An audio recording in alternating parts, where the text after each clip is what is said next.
ਜਿਹੜੀਆਂ ਖਸਮਾਂ ਦੀ ਵਿੱਚ ਰਜ਼ਾ ਵਸਣ, ਭਾਗ ਜਾਗ ਜਾਂਦੇ ਉਹਨਾਂ ਗੋਲੀਆਂ ਦੇ। ਆਪ ਉਦਲੀਆਂ ਨੂੰ ਸਰਦਾਰ ਪੈਨ ਤੱਕੇ ਤੇ ਸ਼ਰਮਾਂ ਵਾਲੀਆਂ ਨੂੰ ਝੂਟੇ ਡੋਲੀਆਂ ਦੇ।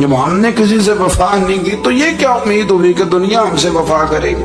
اللہ رسول کی مرضی کے مطابق اصول پسند زندگی بنائیں، ایک ایک کر کے اپنی خواہشات سے پیچھے ہٹیں، تھوڑے پہ گزارا کرنا سیکھیں، اپنے نفس کو سمجھائیں۔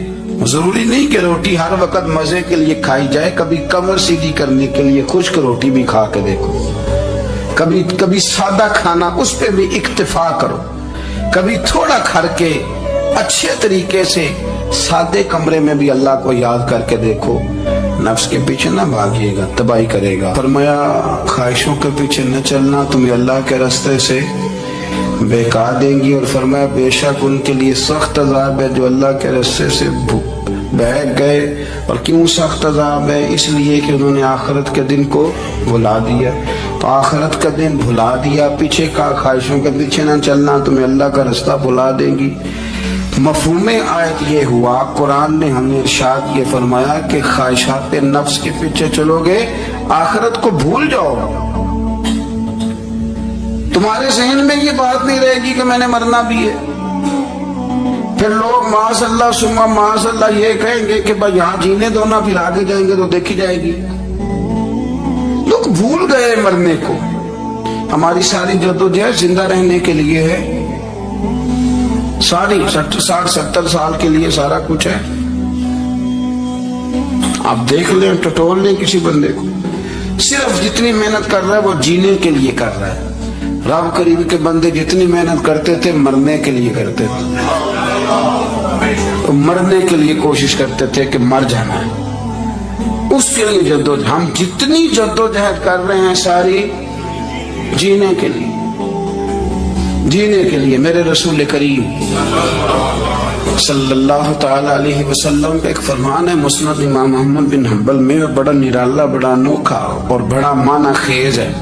حضور سید عالم صلی اللہ تعالی علیہ وسلم نے فرمایا بڑا بیوقوف ہے وہ شخص، ذرا ترتیب دیکھیے، حضور کی زبان سے نکلے ہوئے حکمت کے موتی، مسند امام احمد بن حنبل۔ فرمایا وہ بڑا بیوقوف بندہ ہے جو چلتا اپنی خواہشات نفس کے پیچھے اور امید یہ رکھتا ہے کہ رب مجھے آخرت میں انعام عطا کرے گا۔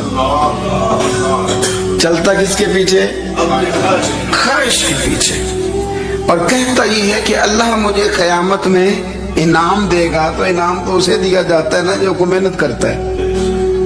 دیکھیں نا، جس کا منہ پنڈی کی طرف ہے تو پنڈی وہ پہنچے گا کہ وہ جس کا منہ پنڈی کی طرف ہے وہ لاہور پہنچ جائے گا۔ منہ پنڈی کی طرف کرنا اور خواہش لاہور کی رکھنا، منہ کر لینا لاہور کی طرف اور خواہش پنڈی کی رکھنا، تو میاں یہ تو نہیں نہ ہوگا۔ پیچھے جو تلے خواہشات نفسانیہ کے ہمارے ہاں نا بہت بڑا رٹا ہے۔ آپ یقین کریں، میں اکثر کہتا ہوں، میں یہ کہا کرتا ہوں کہ ہمیں نا اپنی مرضی کا سارا کچھ چاہیے، اپنی مرضی کا سارا کچھ۔ ابا جی بھی اپنی مرضی کے، بچے بھی، استاد بھی، پیر صاحب بھی، پیر صاحب بھی میری مرضی کے ہونے چاہیے۔ بھائی وہ پیر صاحب ہے یا تو تم اس طرح کرنا کہ تم خود پیر بن جا، وہ بھی میری مرضی کا، ہر شے میری مرضی کی۔ بلکہ قرآن مجید کے 13ویں پارے میں تو رب فرماتا ہے لوگوں نے نفس کی خواہش کو خدا بنا لیا، نفس کی خواہش کو خدا بنا لیا، اس کے پیچھے بھاگتے ہیں۔ اپنی خواہشات تھوڑی تھوڑی کم کریں، زندگی میں تھوڑی کم کریں۔ پرانے کپڑوں پہ بھی ایک سیزن نکال کے دیکھیں۔ ایک وقت کا کھانا جو اپنا آپ کا من بڑا چاہ رہا ہے نا، تو ایک وقت کا کھانا صرف اللہ کی رضا کے لیے کسی غریب کو دے کے دے۔ میں ایسے سینکڑوں اور ہزاروں لوگوں کو جانتا ہوں جن سے میں پوچھوں نا گھی کس بھاؤ ہے تو انہیں کوئی نہیں پتا۔ میں نے 2-4 نہیں کہے، میں نے سینکڑوں اور ہزاروں کہے، میں جانتا ہوں ان کو نہیں پتا چنے کی دال کا ریٹ کیا ہے، نہیں پتا۔ اور میں ایسے بھی سینکڑوں اور لاکھوں کو جانتا ہوں کہ جس کی بیوی رات کو خامد کو کہتی ہے کہ جو سویرے گھی لائے تھے وہ ختم ہو گیا، سویرے بچوں نے اسکول جانا ہے تو پراٹھے پکانے کے لیے گھی کوئی نہیں۔